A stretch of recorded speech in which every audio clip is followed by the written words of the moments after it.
Olá pessoal, sou Fernando, professor aqui da Rede Estadual de Minas Gerais. Estamos estudando para o concurso do INSS, Cargo Técnico do Seguro Social, seguindo o edital Ética no Serviço Público, ok? Então bora lá dar continuidade aos estudos. Então aqui a gente vai falar das regras, dos deveres e das proibições dos servidores públicos civis federais. Essas disposições estão lá no Decreto 171 de 1994. É o Código de Ética Profissional do Servidor Público Civil do Poder Executivo Federal. Vamos dar uma olhada quanto às regras deontológicas, né? A gente vai conhecer as disposições atentando para as expressões destacadas, ok?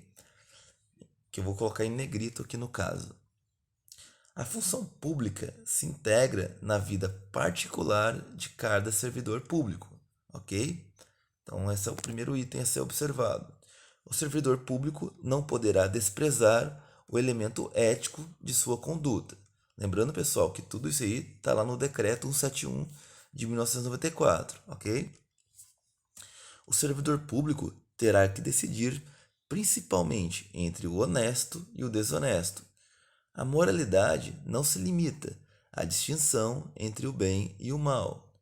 O equilíbrio entre a legalidade e a finalidade é que consolida a moralidade. A dignidade, o decoro, o zelo, a eficácia e a consciência dos princípios morais devem nortear o servidor público também fora do exercício do cargo público. Ok, pessoal? Então, não é apenas no cargo, também fora do exercício do cargo público. O servidor não pode omitir a verdade, ainda que contrária aos interesses da pessoa ou da administração pública, ok? Ele não pode tratar mal uma pessoa que paga seus tributos, direta ou indiretamente. Significa causar-lhe dano moral. Então, atenção aí. Deixar qualquer pessoa à espera de solução caracteriza grave dano moral aos usuários dos serviços públicos.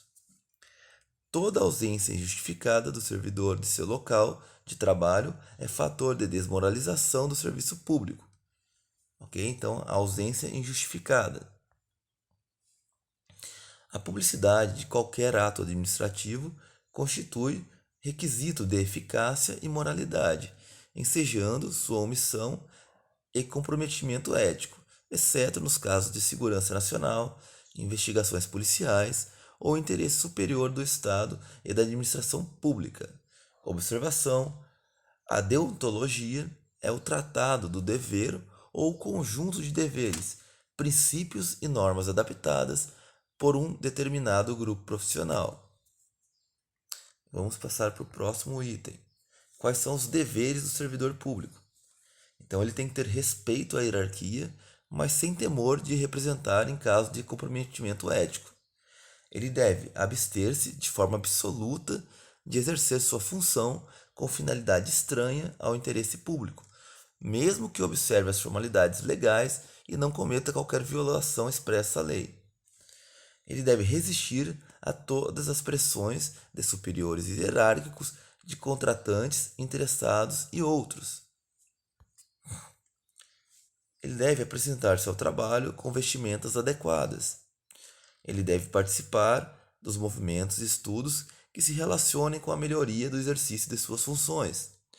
Ele deve também escolher, quando estiver diante de duas opções, a melhor e a mais vantajosa para o bem comum. Ele deve zelar, no exercício do direito de greve, pelas exigências específicas da defesa da vida e da segurança coletiva.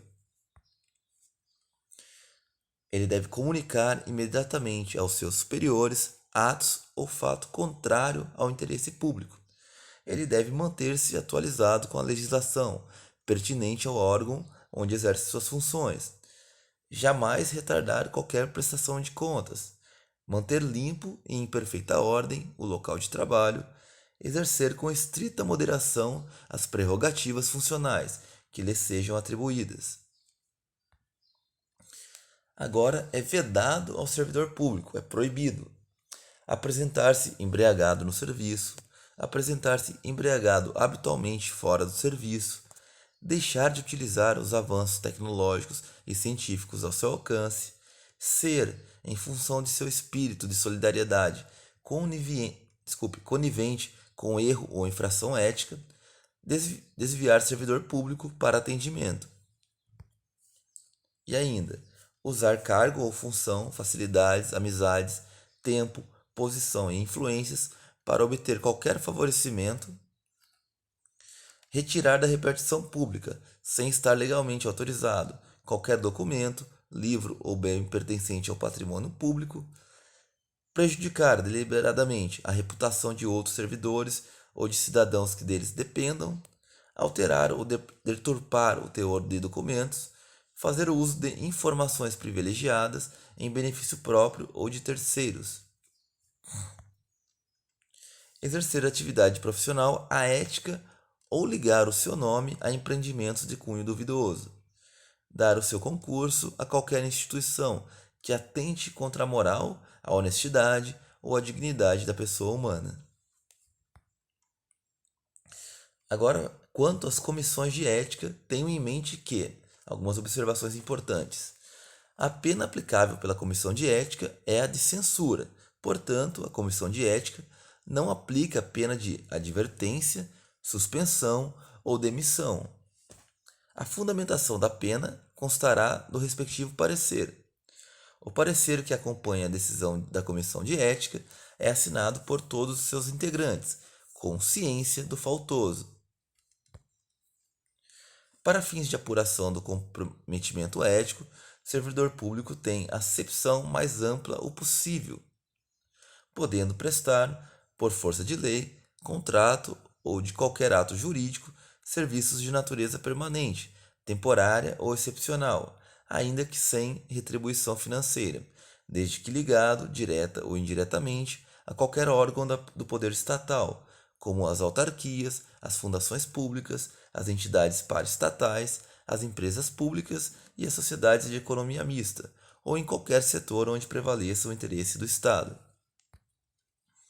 Deve ser criada uma comissão de ética em todos os órgãos e entidades da administração pública federal, direta, indireta, autárquica e fundacional, ou em qualquer órgão ou entidade que exerça atribuições delegadas pelo poder público. A comissão de ética é encarregada de orientar e aconselhar sobre a ética profissional do servidor.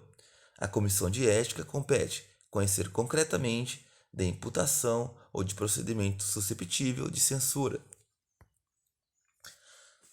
Finalizando aqui algumas considerações. O Código de Ética é dividido em 4 seções: as regras deontológicas, os deveres do servidor público, as vedações do servidor público e as comissões de ética, que a gente fez aqui resumidamente um apanhado, ok? Aqui tratamos sobre as regras, deveres e vedações do servidor público civil federal. Lembrando, pessoal, o conteúdo está demonstrado de forma sucinta, todavia, uma vez compreendendo os tópicos aqui apresentados, você conseguirá resolver qualquer questão que trate do tema. Ok? Então a gente vai dar continuação nos estudos. Um abraço e até a próxima!